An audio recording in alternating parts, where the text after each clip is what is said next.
How's your summer going, guys? I hope it's going as great as Jack Grealish's.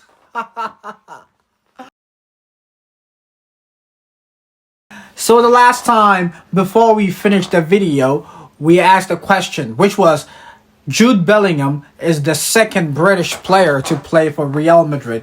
And the question demanded if you knew who the first was. And the answer, one fan got the answer correct. And you will find his name is Augustus. And we want to say a big shout out to you, Augustus. A big shout out to you for getting the question correct. Now, we continue. Now, if you want to know the answer to the question, I'm not going to say it here. Go to the next video, which I will tag in this video. And then you can find the correct answer, which has been answered correctly by Mr. Augustus. Yep. Or you can stay till the end of this video where the answer will be provided. Alright? So today we're going to talk about Manchester City and French defender. Well, don't forget, he was once the most expensive defender of all time. Yes, Benjamin Mendy. So, Mr. Benjamin Mendy found himself in some really horrifically nasty accusations by a fleet of ladies, all accusing him for either attempting to rape them or actually going forward with the rape. Mendy has been out of action for about 2.5 years because of these allegations leveled against him. In January, first, some parts of the accusations were cleared as he not being culpable for those accusations. Last Friday, the last two allegations that were leveled against him were also cleared to make him a free man. Freedom! Now, when you really think about it, it really must have cost him a lot of money. But forget about the money. That's probably the least of, that was probably the least of his worries and his injuries. The psychological trauma this man has been through in the last 2.5 years. Not being paid because Manchester City stripped him or withdrew his salary in September 2021. So it's been almost 2 years since this man last received a paycheck from his team. And now he's out of contract, which was just recently. His contract with Man City came to an end. So, I mean, this whole big brouhaha has been a massive blow to his progression as a player, with he losing a part of his best years to legal entanglements. Oh, did I just say entanglement? So the last two cases which were leveled against him, which was cleared last Friday, were basically one an attempted rape and one rape. One of them said that she was with Ben Mendy's friend, and Ben Mendy came to her and tried to, have his way with her. But the lady declined because she thought Ben Mendy knew that Ben Mendy was, she was with Ben Mendy's friend. But apparently, his friend had already given Ben Mendy the go-ahead to go, to be with her. In that sense, if you know what I'm saying, And just like that, she accused Ben Mendy of attempted rape. Now make this make sense. It's totally ridiculous. Now the other fella or the other woman, she claimed that Ben Mendy had snatched her phone or confiscated her phone in a playful manner, and she was chasing Ben Mendy around, and she had revealing photos of her on her phone, and Ben Mendy led her with her phone into his bedroom and locked the door and asked her to go naked. And just like that, yeah, it happened. And the lady said Ben Mendy had raped her. With all this happening, it really beggars the question, I think it was about 8 to 10 women, all accusing one man of rape. Now, all of them have been debunked as being fallacious. Now, was the situation or was the case refuted due to some lack of evidence or inadequate evidence or due to some legal technicality, or it was really a concerted effort by 10 different women to bring one man down? I really want to think about it from a logical, common sense point of view. So you really want to think about it. Is it really because it didn't happen in that manner, which is what is publicly known at the moment, or it was due to some legal technicality or insufficiency of evidence? I hope it was because he really didn't do it. But I really want to think about it. Why would you want to bastardize a man or pull down a man who is, being a footballer is really hard?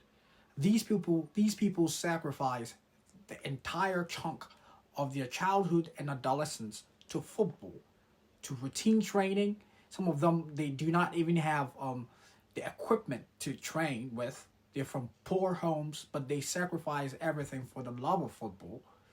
And then they finally, their star begins to shine. They make a breakthrough. They become stars. And what happens? Somebody comes from nowhere, dresses on Instagram in a promiscuous manner, and then decides, okay, we want to make money off somebody's wealth or of somebody's career, and we want to pull him down. So let's accuse him of rape. Let's falsely accuse him of rape.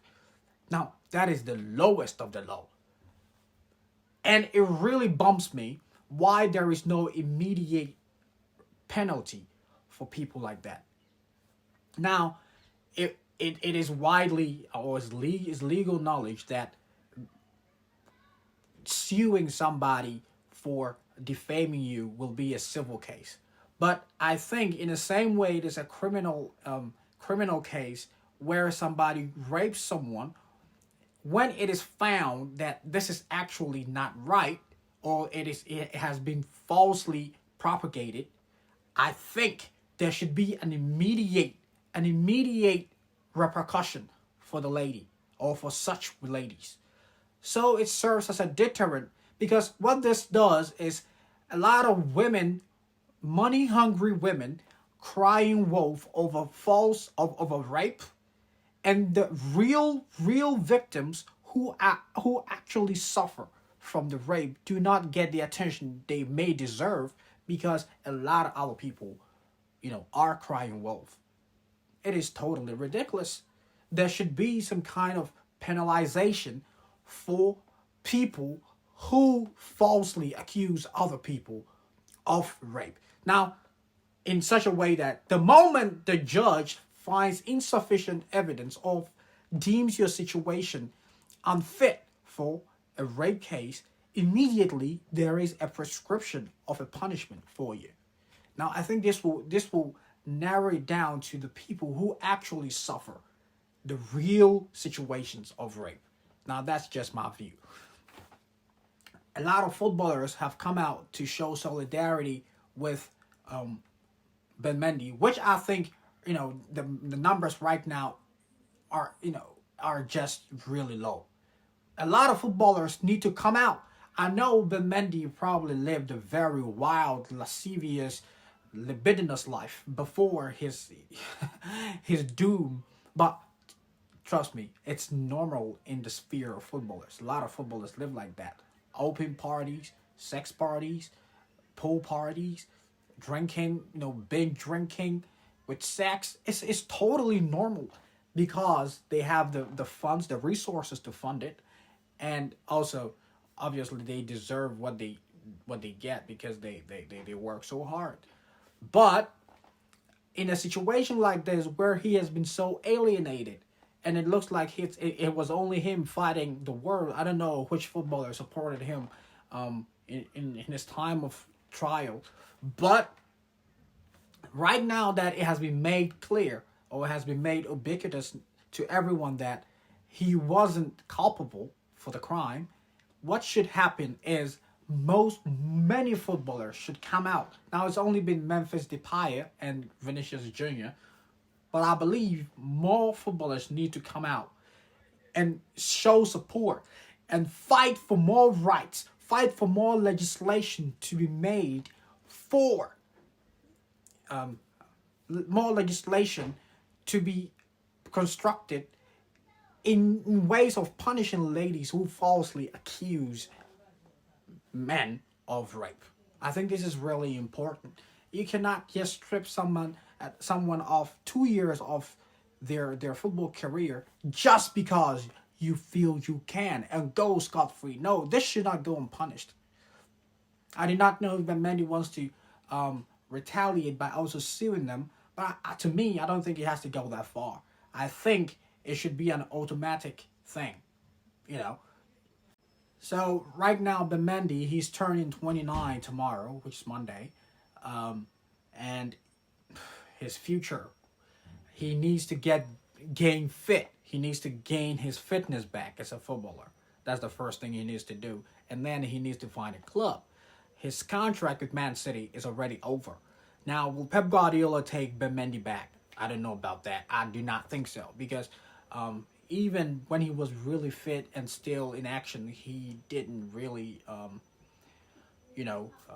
he probably wouldn't have stayed this long. He probably would have suffered for game time with what's going on in Man City right now. A huge revolution. Pep Guardiola tinkering all the time. So I don't think he probably will be able to go back to Man City. Looking at the kind of standard that they have right now, it will be very hard on him physically to be able to build up, especially seeing as how he's been out for so long.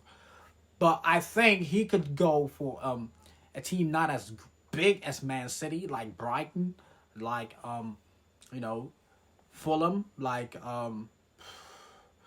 Nottingham Forest, a team like that. Probably he could try to rebuild his profile from that kind of trajectory. But he can always go to Saudi as well, because he's a Muslim and is in perfect alignment with his religious beliefs. He could go to Saudi and he could settle in perfectly. So I think that's also another very viable option for him. And obviously, of course, he could always go back home. Home sweet home. He could always go back to Monaco if he wants to. And if Monaco wants to offer him a contract. And I think it's really imperative that his name has been cleared. Because now that his name has been cleared, it means that there is no commercial ramification with associating with him. It means teams can now collaborate with him, and his sponsor and stuff like that. They will not be stripped off, because in the eyes of the public, he's not culpable anymore. So lucky him.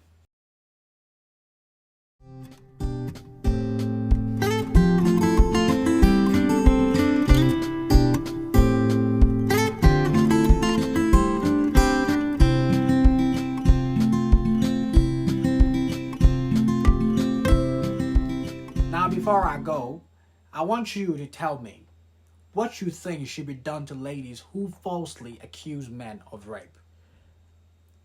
Men usually do not accuse ladies of rape, but a disproportionate majority of rape cases is reported by ladies.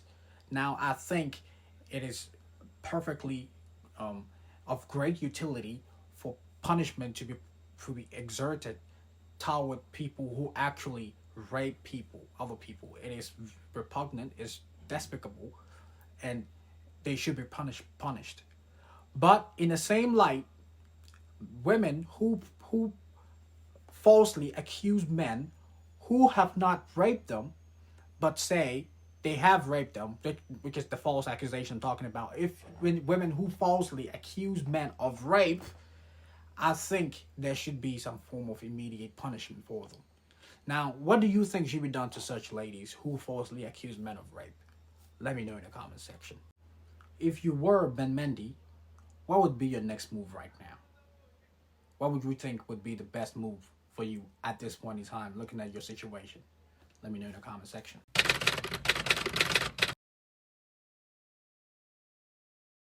The answer to the question was Laurie Cunningham, the first black British to have played for Real Madrid. Now, Jude Bellingham is the second. Laurie Cunningham was the first. Now, thank you for watching, and we'll be back soon with another video. If you enjoy videos like this, please subscribe to our channel, and we will bring you content like this from time to time, depending on the football climate. Thank you very much, and see you very, very soon. Bye now.